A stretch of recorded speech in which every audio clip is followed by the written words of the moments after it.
നിങ്ങളുടെ ഫേവറേറ്റ് സീരിയലുകൾ ടിവിയിൽ വരുന്നതിന് മുൻപേ സൺ നെക്സ്റ്റ് ആപ്പിൽ കാണാം. ഇനി എല്ലാവർക്കും മുൻപേ കാണൂ. ഇപ്പോൾ തന്നെ സൺ നെക്സ്റ്റ് ആപ്പ് ഡൗൺലോഡ് ചെയ്ത് സബ്സ്ക്രൈബ് ചെയ്യൂ. രഘു നിങ്ങളെയും മോളെയും സഹായിക്കുന്ന കാര്യം ആദിക്കറിയാമോ?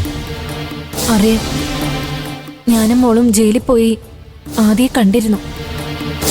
രഘുവിനെ വിശ്വസിക്കാമെന്നും അവന്റെ സഹായം സ്വീകരിക്കാമെന്നും ആദ്യ പറഞ്ഞ്. അവന് വേറെ വഴിയില്ലല്ലോ. പക്ഷേ ഇവൻ നിങ്ങൾക്കൊക്കെ വിശ്വസ്തനായപ്പോ എന്റെ മകളുടെ വിശ്വാസവും സമാധാനവുമാണ് നഷ്ടപ്പെട്ടത്.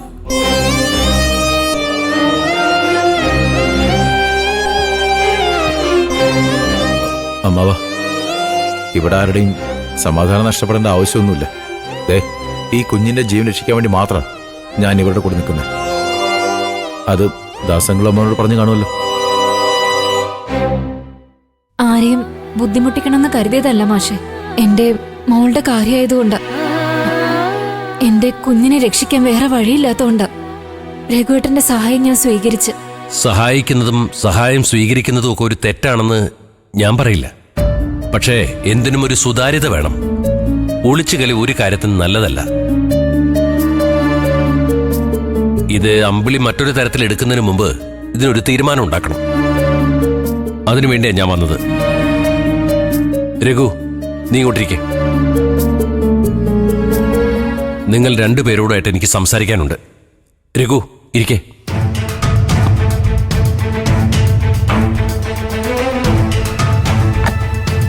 ആമി, ഇരിക്കെ.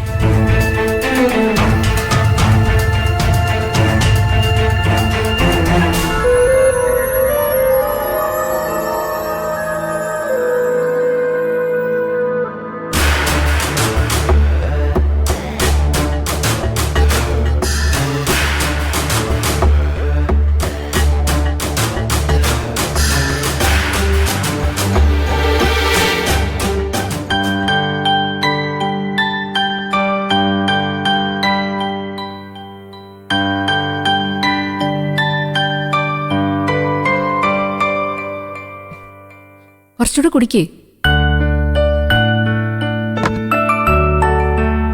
ആ അല്ല, ഇതെന്താ വിനയ, നീ വീട്ടിൽ പോണെന്ന് പറഞ്ഞിട്ട് പോണ്ടെന്ന് വെച്ചോ? പോണം ചേച്ചി. ഞാന് അങ്ങോട്ടേക്ക് ഇറങ്ങിയപ്പോ അച്ഛനും രഘുവേട്ടനും ഇങ്ങോട്ടേക്ക് വരുന്നത് കണ്ടു. ഇങ്ങോട്ടോ? ഇങ്ങോട്ടാരും വന്നില്ലല്ലോ. അത് അച്ഛനും രഘുവേട്ടനായിരിക്കില്ല, വിനയന് വേറെ ആരെങ്കിലും കണ്ട് തോന്നിയതായിരിക്കും. അല്ല ചേച്ചി. അതെ അതെ, വിനയൻ ഇവിടുന്ന് പോവാൻ തോന്നില്ലെങ്കിൽ പോണ്ട. അതിനിങ്ങനെ ഓരോ കാരണങ്ങൾ ഉണ്ടാക്കുന്നത് എന്തിനാ? ഞാൻ പറഞ്ഞത് സത്യമാനു. അച്ഛനും രഘുവേട്ടനും ഇങ്ങോട്ടേക്ക് വരുന്നുണ്ടായിരുന്നു.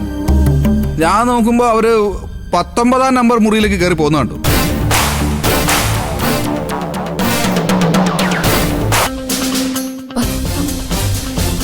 പത്തൊമ്പതാം നമ്പർ മുറിയോ? അല്ല, അവിടെ ആരോ ഉള്ളത്?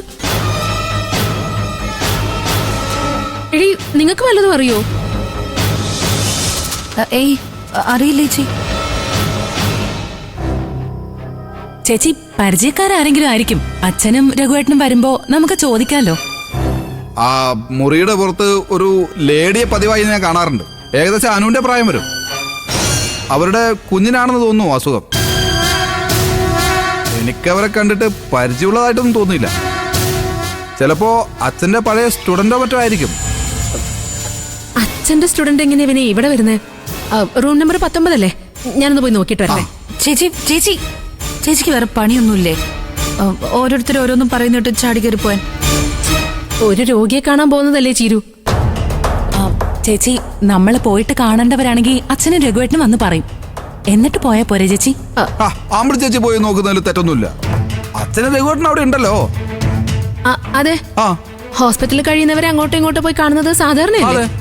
ഞാനൊന്ന് പോയി നോക്കിയിട്ട് വരാം. ചേച്ചി, അമ്പിളി ചേച്ചി, നിങ്ങൾ രഘുവേട്ടന്റെ അമ്പിളി ചേച്ചിയും ജീവിതം തകർത്തി അടങ്ങുമല്ലേ? ഇല്ല ചിരു, അവരുടെ ജീവിതം തകരാതിരിക്കാൻ വേണ്ടിയാ ഞാനിത് ചെയ്യുന്നത്. മോനെ വാവേ.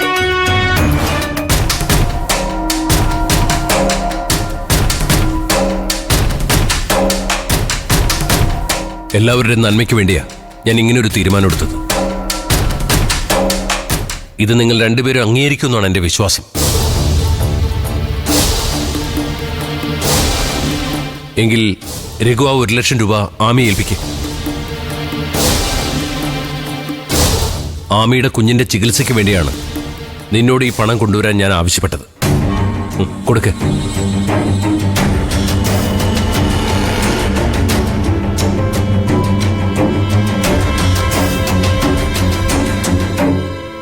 ഇനി രഘുവിന് വേണ്ടി ആമിയും കുഞ്ഞിനെ സഹായിക്കുന്നത് ഞാനോ ദാസോ ആയിരിക്കും. തൽക്കാലം ഈ സഹായം രഘുവിന്റെ കയ്യിൽ നിന്ന് ആമി വാങ്ങിച്ചോളൂ. കൊടുക്ക്.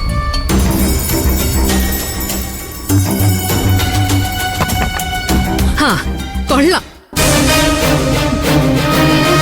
എന്റെ ഭർത്താവിന്റെ രഹസ്യ ബന്ധത്തിന് അച്ഛനും കൂട്ടാണല്ലേ? അമ്പിളി മോളെ, നീ എന്തൊക്കെ മോളേന്നെ അച്ഛനെ ഇവളെ വിളിച്ചാ മതി, എന്നെ വിളിക്കണ്ട.